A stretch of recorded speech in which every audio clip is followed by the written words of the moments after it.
I don't understand how, but Howie Roseman and the Philadelphia Eagles are making a statement in free agency, acquiring guys who are highly underrated and are poised to have breakout seasons, maybe even right away next season.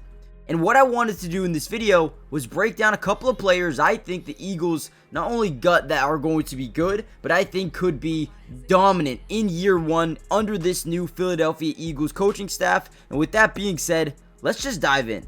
Alright, and the first player that I want to talk about, AJ Dillon. Him and Saquon Barkley are absolute units, and this guy's going to come in here and revitalize his career. I can almost guarantee it. When you have an offensive line like the Philadelphia Eagles do, yeah, you're going to be in line for some big time carries. Now, this dude has been just, oozing with potential throughout his career so far. Hasn't been amazing, but look at this play here as we're going to pull the right tackle right here. We're going to pull the left guard as well. Now, he does such a good job hitting holes with speed. Even though he's not the fastest guy in the world, people do not want to tackle him. Guys, he is 6 feet, 250 pounds. This dude is a unit. And then, look at this speed. All right, hits the hole, does a great job, and then has the speed to outrun defenders. And you see a lot of DBs take bad angles because they expect his game speed to be a lot slower than it actually is. And then when it comes to actually tackling AJ Dillon, it's not so easy, right? He's going to stiff arm you, he's going to high step you, and he's just going to make it really tough for you to want to hit him. Now, think about when it's really cold out, when it's the playoffs. Who's going to want to tackle Saquon Barkley and then have to stop a guy like AJ Dillon? Alright, here's another play I love. First thing we notice, 11 personnel. The Eagles like to be in 11, sometimes even 12 personnel to really run that football. If you guys don't know personnel, the first number is always going to represent the amount of running backs in the backfield, and the second number is going to represent tight ends in the field. So obviously, this play, 11 personnel, 1 running back, 1 tight end. We are going to snap it. We're going to have this tight end help out on the man side, so you're going to kind of call him a crackback blocker, where he's going to get this outside defender. Now, AJ Dillon, when he gets the ball, has to read the field and understand where to attack this defense. He's going to stop. Now, I do like this hole here, but he decides, you know what, let me cut this back. Look at how good of a job he does, realizing that this linebacker is overcommitting to the quarterback keeping the ball here because this blocker, and now he hits that hole. Watch him lower the shoulder, boom, right? Does not care who you are, he is going to try to run right through you. And that mindset alone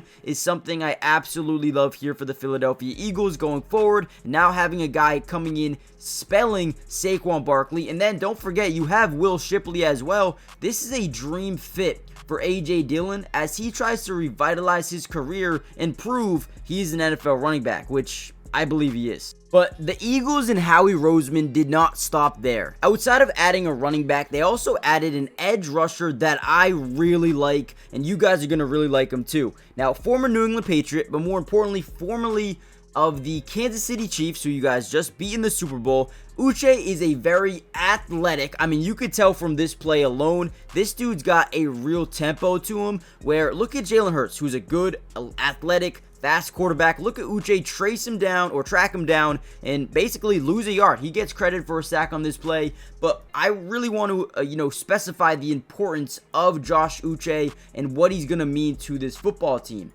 Now, obviously, with the Jomo and Jalen Hunt being, scheduled to be starters this season, a veteran presence, a 26-year-old guy who has shown a ton of potential in his career is a good thing to have. And trust me, this guy could be a day one starter. Let me tell you why. First of all, just look at this play here against Aaron Rodgers and the Jets. So he's going to initially act like he's about to attack the inside. He's going to bounce back to the outside and demoralize a great left tackle in Tyron Smith. Watch this play. So again, first thing he's going to do, he's going to plant that inside foot to the inside, act like he's about to get to the inside, put all that power, all that weight onto the right foot, the inside foot of Tyron Smith, and then boom, uses the speed. Look at how he dips his shoulder underneath the shoulder pad, right? Goes right underneath the shoulder pad of Smith, and then gets a sack here on Aaron Rodgers. Uche is a very good player that has not got the exposure, the playing time that he deserves. If you go back to 2022, which I know a lot of you guys are going to be like, well, why do we have to do that? Listen to this. In 2022, Uche played in about 250 snaps, but when he was on the field, he ranked as the 15th best edge rusher in football. Yeah, in football, out of 203 edge rushers, he ranked 15th best in the league. And in terms of his pass rush grade, 87.8, ranked 11th in the NFL in pass rush grade, 11th. Okay, so not only is this guy full with potential, untapped, but man, this could be a starter for them. A starter. I'm not just saying that. This season, with the Chiefs and the Patriots, ranked number 41 out of 211 edges when it came to run defense. Not only can he get to the quarterback, but he can stop the run as well.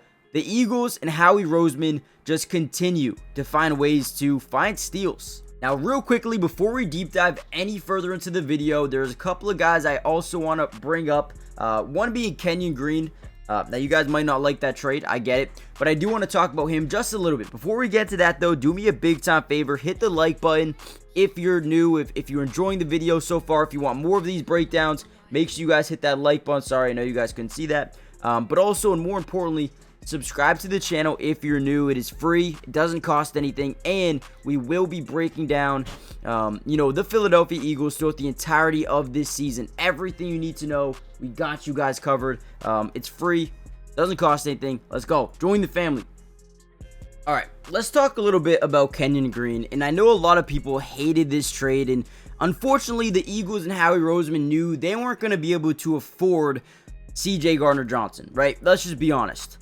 Kenyon Green is a very intriguing prospect. He's not been good, okay? I'm not gonna keep, lie to you guys and say, oh, this guy's gonna be great, right? No, I'm gonna be honest. This guy's got a lot of potential. However, he's been bad.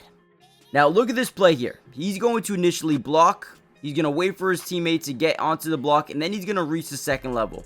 Now, sometimes reaching that second level, you have to really be sure that you're doing a good job, right? He feels his lineman basically on his back, so in his brain, he's like, all right, let me go get to this second level, and it's actually this guy, right? So you can say he's supposed to guard him, but if there's pressure from this side, he's now got to go pick up over there, right? So you have to be very high IQ type player, and once he feels Laremy Tunsil on his backside, he then transitions, like, okay, he got him, let me go to the second level, demoralizes the safety, which is cool.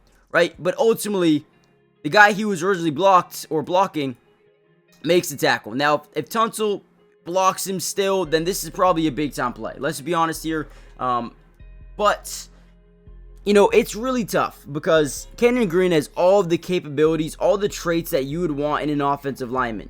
He just doesn't have the consistency that I'd want to see as an interior offensive lineman. However, people said the same thing about Mekhi Becton. People said Mekhi Becton was a bust. People said Mekhi Becton wasn't going to make it in the NFL. People said Mekhi Becton wouldn't do anything in his NFL career. Now, he is a free agent right now, and people aren't really signing him because they don't think that he's going to be able to keep that consistency outside of Philadelphia. But the one thing we need to know, Philadelphia knows how to develop offensive linemen. Kenyon Green, although this is not a great pickup, although he's not a great player, the man has all of the potential in the world. And that's why I love this pickup here for the Eagles. I think they're going to develop him into a star. I'm just saying. Hit the like button, subscribe, join the family, turn on post notifications, and I'll see you in the next one. Peace.